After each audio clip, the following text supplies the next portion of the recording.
Bon, au niveau du plan, on a l'air plutôt pas mal. Je suis content de vous retrouver dans un nouvel update lecture. J'ai pas trop d'autres formats de vidéos à vous proposer en ce moment. S'il y en a un qui vous donne envie sur cette chaîne et que vous voudriez voir, n'hésitez pas à me le dire en commentaire parce que moi j'avoue que, à part les updates lecture et quelques tags, j'ai pas trop d'autres idées de vidéos. Donc si vous voulez voir plus de choses ici, n'hésitez pas à me le dire. En attendant, moi je vais vous parler de mes dernières lectures que j'ai faites en janvier. Et donc il n'y a pas beaucoup de lectures, j'ai pas eu beaucoup de temps en fait pour lire durant ce mois, mais j'ai quand même fait une énorme lecture et, et deux autres petits romans. Donc je pense que la vidéo va être assez courte, mais assez dense. Alors pour être honnête avec vous, j'ai commencé la suite d'Hyperion, donc la chute d'Hyperion à la fin du mois de décembre. Et donc j'en parlerai en fin de vidéo parce que c'est une lecture qui m'a pris tout le mois de janvier et que je viens de terminer il y a 4 jours à peu près. Donc du coup je vais vous en parler en fin de vidéo parce que durant le mois de janvier j'ai pas lu que ça, j'ai lu deux autres courts romans pour pas trop me sortir d'Hyperion mais pour quand même arriver à varier mes lectures un petit peu. J'ai commencé par un roman d'Amélie Nothomb, vous savez que j'en ai plein à lire. Là je commence à m'y mettre un peu, à sortir ces classiques. Et là j'ai sorti Hygiène de l'assassin qui est son premier roman. On va suivre dans ce roman l'histoire de Prétextat Tak qui est prix Nobel de littérature et qui n'a jamais été interviewé de sa vie. Il vit reclus en fait depuis longtemps.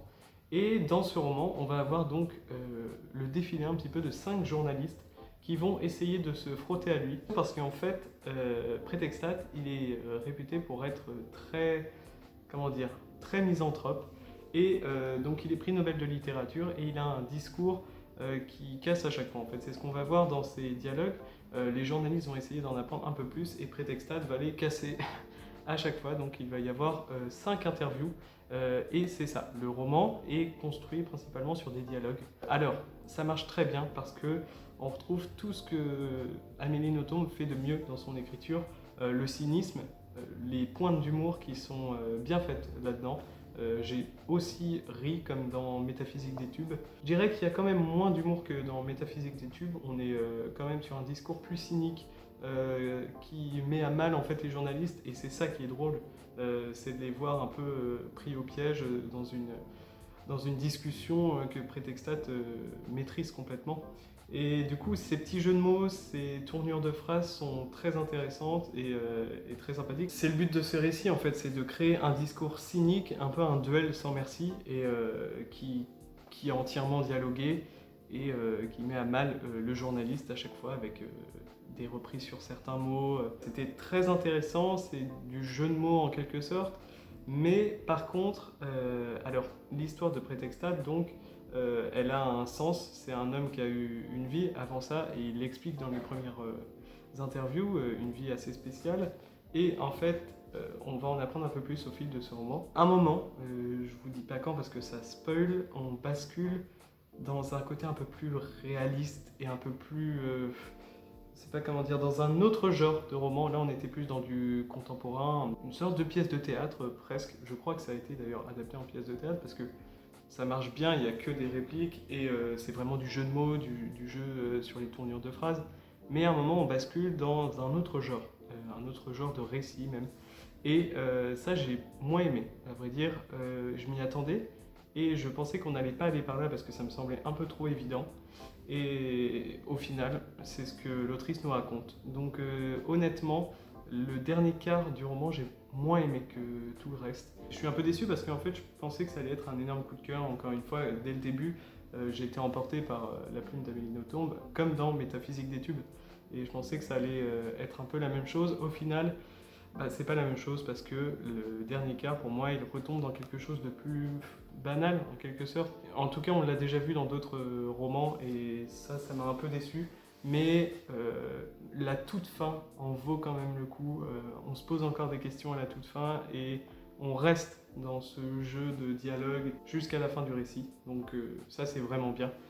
Mais voilà, ça n'a pas été un énorme coup de cœur comme Métaphysique des tubes, qui a été pour l'instant ma meilleure lecture d'Amélie Nothomb. Là, je me situe plus du côté de Cosmétique de l'ennemi dans ce roman-ci. D'ailleurs, je me demande s'il n'y a pas une sorte de lien entre les deux dans l'utilisation en fait de la narration. Mais voilà, ça n'a pas été un coup de cœur et ça n'a pas été une mauvaise lecture, c'est juste une bonne lecture que j'ai faite, mais qui ne me restera pas non plus longtemps en mémoire.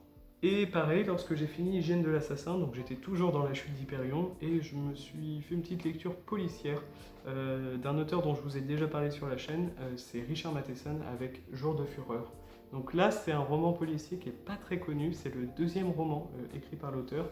Je vous avais expliqué que Richard Matheson, j'essaye de lire ses romans dans l'ordre de parution. Et donc là, j'ai lu son deuxième roman, Jour de Fureur. C'est un roman policier. On va suivre en fait Vincent, qui a été interné dans un asile psychiatrique. Il va s'en échapper. Et à partir de là, on va avoir une histoire qui va se dérouler entre seulement 5 personnages. Vincent, Rousse et Bob. Rousse est l'ancienne petite amie de Vince, en quelque sorte. Et pour Vince, Bob lui a volé Rousse. Et Stan et Jenny, ou Jenny, Jane. Stan et Jane sont aussi un couple. Et Stan, c'est l'impresario de Vincent, parce que Vincent était pianiste avant d'être enfermé. Donc je vous dis pas pourquoi il a été enfermé en asile psychiatrique, mais en gros c'est une scène qui va se dérouler entre ces 5 personnages en une seule nuit. Donc autant vous dire que c'est un récit qui va très vite, il fait à peine 180 pages. Ça j'ai bien aimé, c'est ce que j'attendais en fait en ouvrant ce livre, c'était un récit plein d'action et il y en a plein. En plus de ça, c'est pas tout à fait un roman policier classique parce qu'il n'y a pas vraiment d'enquête, on sait qui est le fou là-dedans, c'est plus justement l'histoire d'un psychopathe et d'un sociopathe aussi. On va suivre ce sociopathe et c'est ça qui est vraiment intéressant dans ce roman, c'est la description de la folie. Richard Matheson, après, c'est plus orienté vers l'horreur et là, dans ce deuxième roman, on sent déjà qu'il a un goût pour l'horreur de l'humain, donc la folie, les méandres donc, de la psychologie de chacun d'entre nous.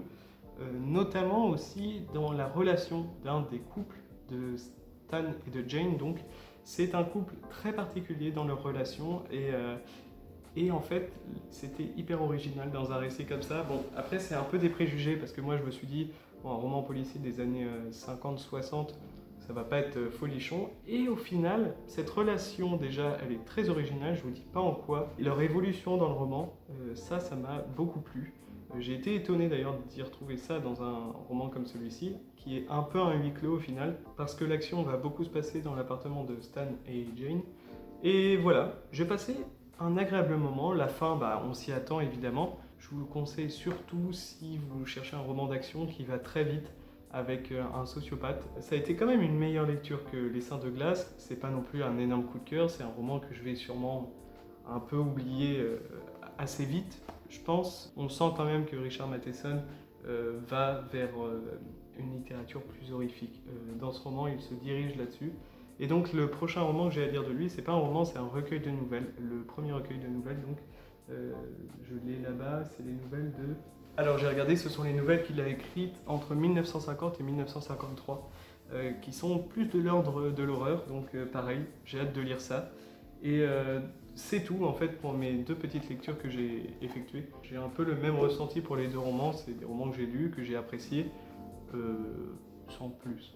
Et mon énorme lecture de ce mois-ci, bah, je vous l'ai déjà dit, c'est La Chute d'Hyperion de Dan Simmons, qui fait 730 pages, c'est un énorme bébé, donc c'est la suite d'Hyperion.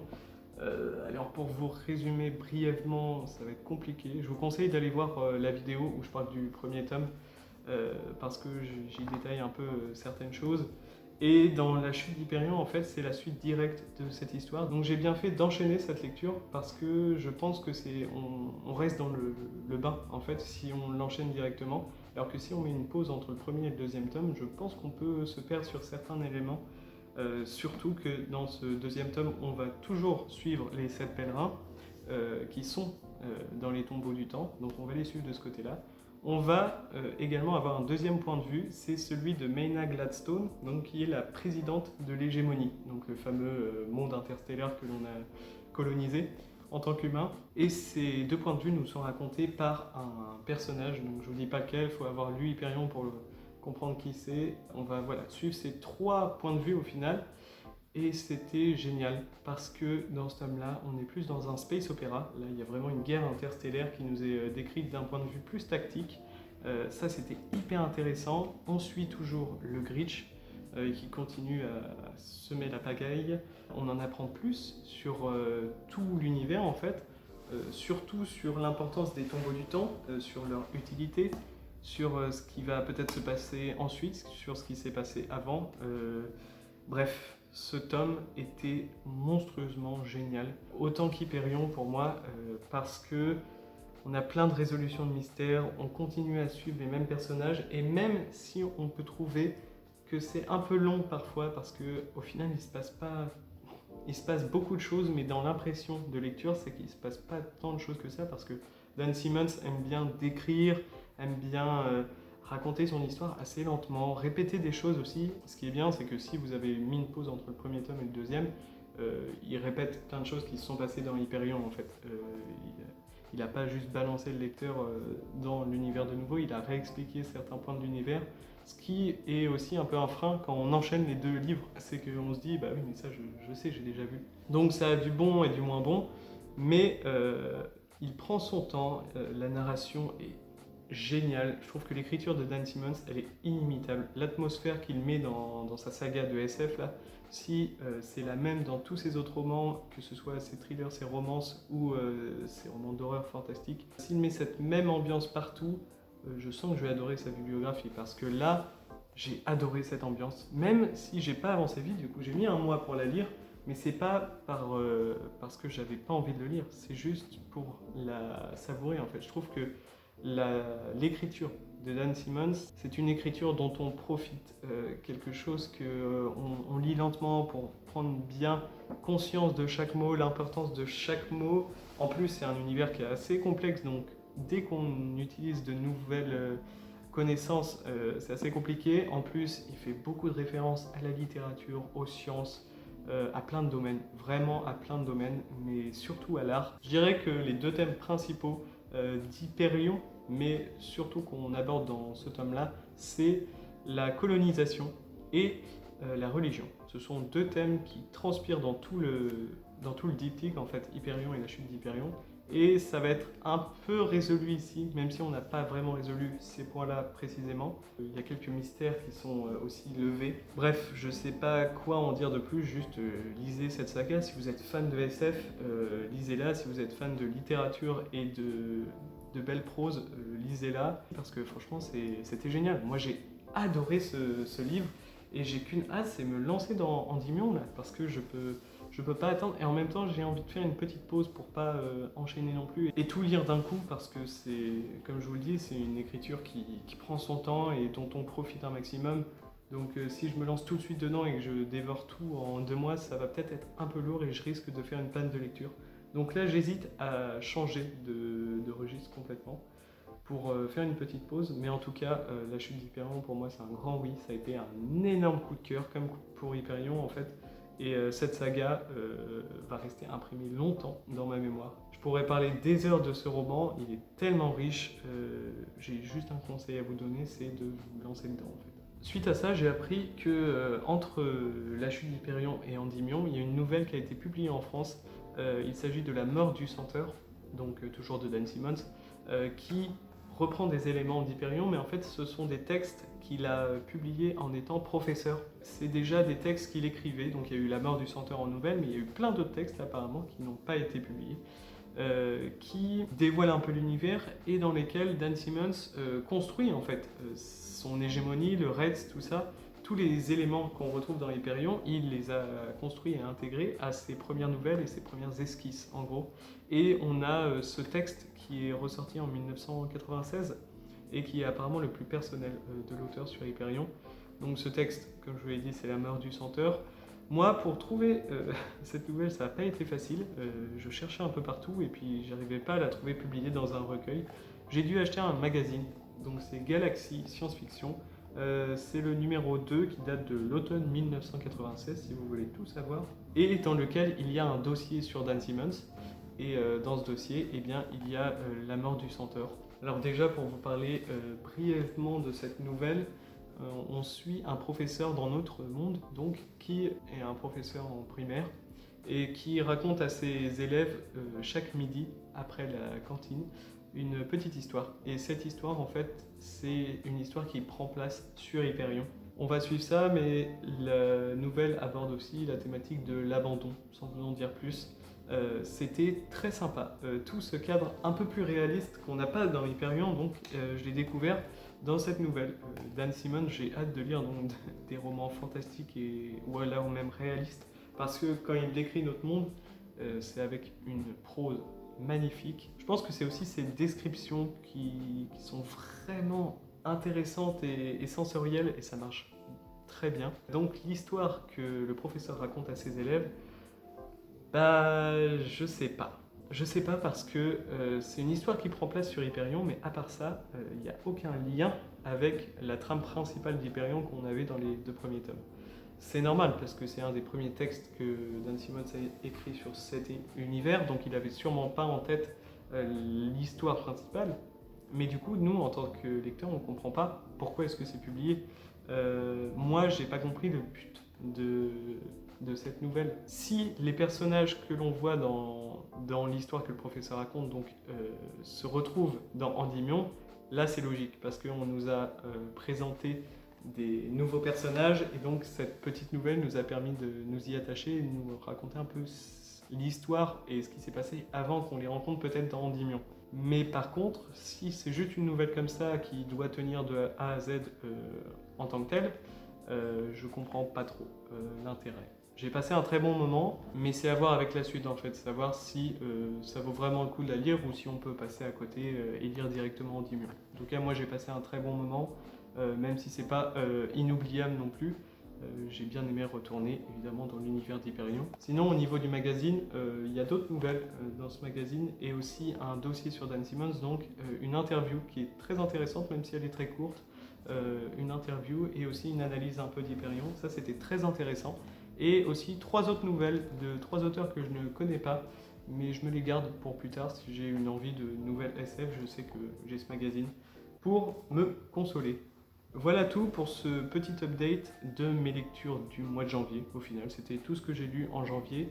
J'espère lire un peu plus en février parce que là, j'ai pas eu trop le temps de lire et j'espère que mon planning va un peu se décharger. On se retrouve bientôt dans une prochaine vidéo. Encore une fois, n'hésitez pas à me dire en commentaire ce que vous voulez voir un peu sur la chaîne. Et n'hésitez pas à vous abonner aussi, c'est sympa. Je vous dis à très vite et la belle journée.